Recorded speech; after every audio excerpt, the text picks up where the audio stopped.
একটু আলাদা উপস্থাপন, একটা ইউনিক স্ক্রিপ্ট।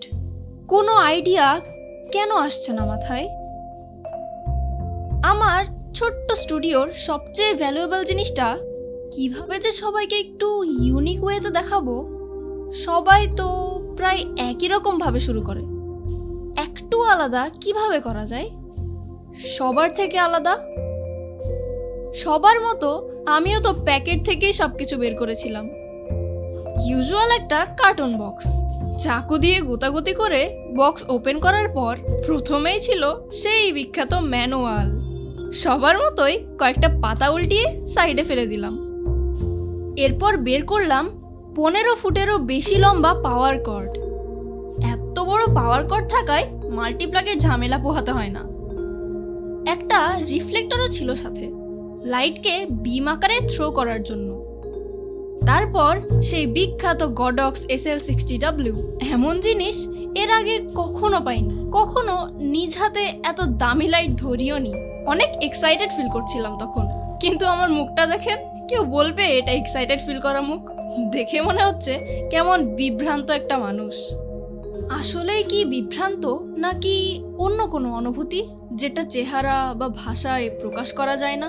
নতুন কিছু পাওয়ার আনন্দ, সম্পূর্ণ নতুন একটা জগতে ঢোকার প্রথম পদক্ষেপ। অনুভূতিটা অন্যরকম। কিভাবে স্ক্রিপ্টে এসব আবেগ, আনন্দ, উত্তেজনা তুলে ধরবো? সবার কাছে এটা তো জাস্ট একটা লাইট ছাড়া আর কিছুই না। হ্যাঁ, জাস্ট একটা লাইট। যে লাইটের ব্যাক পার্টে একটা অন অফ সুইচ, একটা নব, যে নব দিয়ে ব্রাইটনেস 10% থেকে 100% পর্যন্ত কমানো বাড়ানো যায়। একটা পাওয়ার ইনপুট আর ছোট্ট একটা স্ক্রিন রয়েছে। এই স্ক্রিনে লাইট অপারেটিং রিলেটেড ইনফরমেশনগুলো দেখা যায়। আর সামনের দিকে তো ক্যাপ লাগানো। এটা খুলে কিভাবে? ছোট্ট একটা পিনের মতো কি যেন একটা দেখেও বুঝছিলাম না কিভাবে এটা খুলতে হয়। এটাই যে বোনস মাউন্টের বৈশিষ্ট্য, এটা আমি বুঝিনি। পিনটা পেছনে টেনে ধরে অ্যাটাচমেন্টটা একটু ঘোরালেই এটা খুলে যায়। খুললেই দেখা যাবে এলইডি প্যানেল।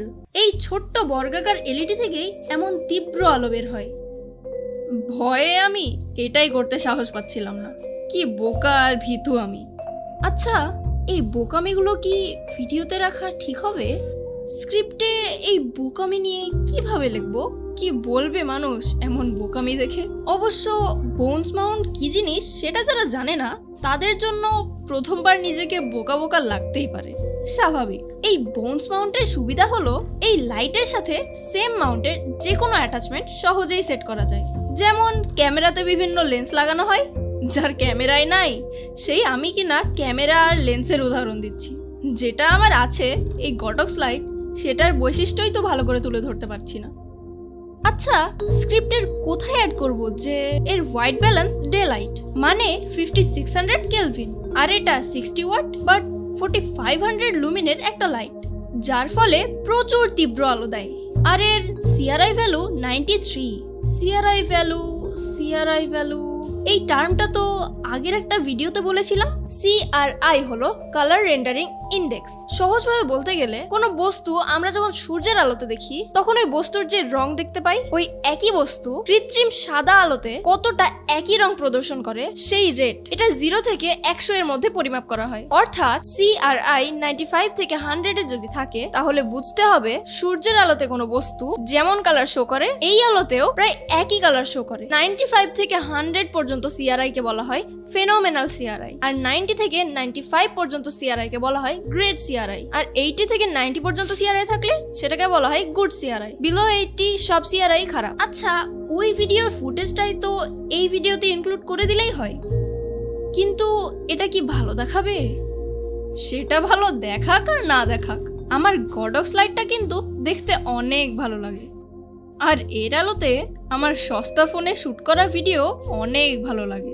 ফোন সস্তা হলে কি হবে, লাইটটার দাম কিন্তু 13,000 টাকা। সেটাও আমি যখন কিনেছিলাম তখন। এখন মনে হয় এর দাম বেড়ে 17,000 হয়ে গেছে। এটা শুধু লাইটের দাম, এর সাথে সফট বক্স আর স্ট্যান্ড তো লাগবেই। এই তিনটা মিলিয়ে প্রায় 21-22 হাজার টাকা লেগে যায়।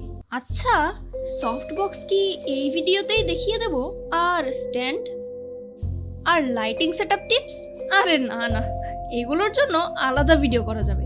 এখন তো শুধু গডক্স লাইটের স্ক্রিপ্ট লিখতেই তাল হারিয়ে ফেলছি। ধ্যাত, স্ক্রিপ্ট লেখাই হলো না এখনো। একটু ইউনিক বানাবো ভেবে কিছুই তো হলো না। তাহলে কি আর সবার মতো কমন ফরম্যাটেই ফিরে যাব? আজকের ভিডিওতে দেখবেন আমার professional video light Godox SL 60W। ভিডিওটা মনোযোগ দিয়ে পুরোটা দেখবেন। ভালো লাগলে লাইক, কমেন্ট, সাবস্ক্রাইব, দোয়া আর কি কি যেন চাইতে হয়।